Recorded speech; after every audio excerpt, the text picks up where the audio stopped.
Sometimes in the pursuit of human endeavors, we find ourselves with a project that might not be something we should handle ourselves.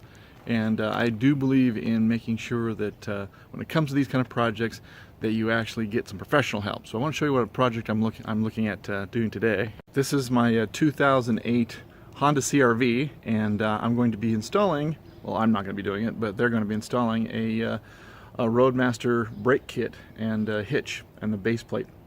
So the base plate will go on this car here. So I'm going to show you what it looks like up front real close here. That's what the front of the car looks like right now. We'll see what it looks like after they get done with it. This is what we're towing it behind. It's a Monaco Diplomat. It's already been set up with an air chuck, and you can see the wiring on this side right there. When this is all done, we'll be able to tow right here behind this motorhome, all four wheels on the ground. It hitches up real nice and easy. You plug into the air chuck, and then the air operated brakes will operate the brakes on the car. So let's go down to the dealership and get it turned in and see how it goes.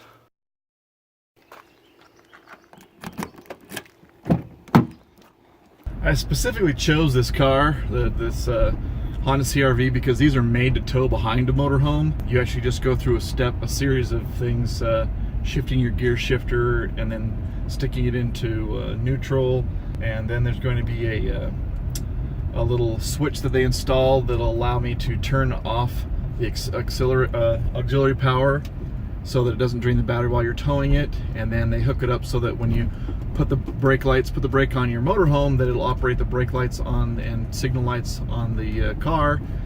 But anyways, the manufacturers, the Honda manufactured this car to be a dinghy towable, is what they're called, a dinghy towable. So we'll set this car up to do that. And like I said, when it comes to these kind of projects, there's going to be some grinding stuff. They actually have to take off the whole front bumper, and there'll be some grinding that they'll do and reshaping of the metal underneath. Basically, you kind of reconstruct the front end, but by the time they get all done with it, I think you'll see that it's a very good, clean install. You won't be able to tell, really, once it's done, you won't be able to tell that it wasn't done at the factory. So, a little more in depth than I wanted to get into, because, like I said, it's a lot of work. They have to remove the whole front panels and get into some places with some special tools that I don't have. So I've decided to let the professionals do it.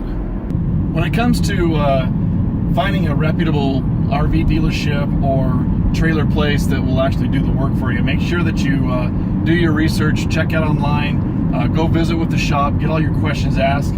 I actually even recommend talking to the actual person that's going to do the install, so you're on the same page as far as what you expect and what you want them to do.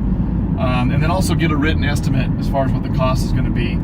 If they start hemming and hawing about, well, we don't know how much labor it's going to be, then they haven't done these before, and I would go to search for someplace else.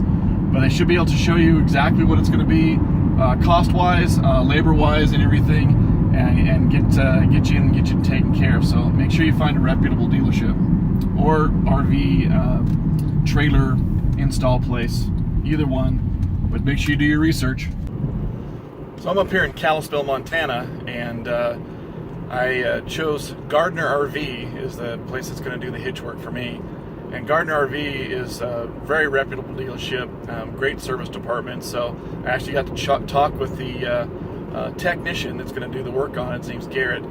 And so excited to go get this car in and get her worked on today. He assured me that this is probably going to be about an 8-hour job to do all the work that needs to be done on it. So we'll get there in just a bit. So here we are, Gardner's trailer and RV. If you happen to be in Kalispell, Montana, make sure you check out Gardner RV. So it's going to be a pretty intensive deal here. Inside, they're going to put a switch either down here in the dash or on the side here to cut off the auxiliary power so it doesn't drain battery power. And then on the outside of the vehicle, they're going to have to take off this whole front panel here and bumper area here so they can get to the area where they need to install all of the brake base plate and everything underneath. So pretty intensive. Like I said, that's why I'm having them do it here rather than doing it myself. So we'll be back tomorrow and take a look at it and see how it looks after they're all finished with it. Okay, so came back today and all the work's done as promised.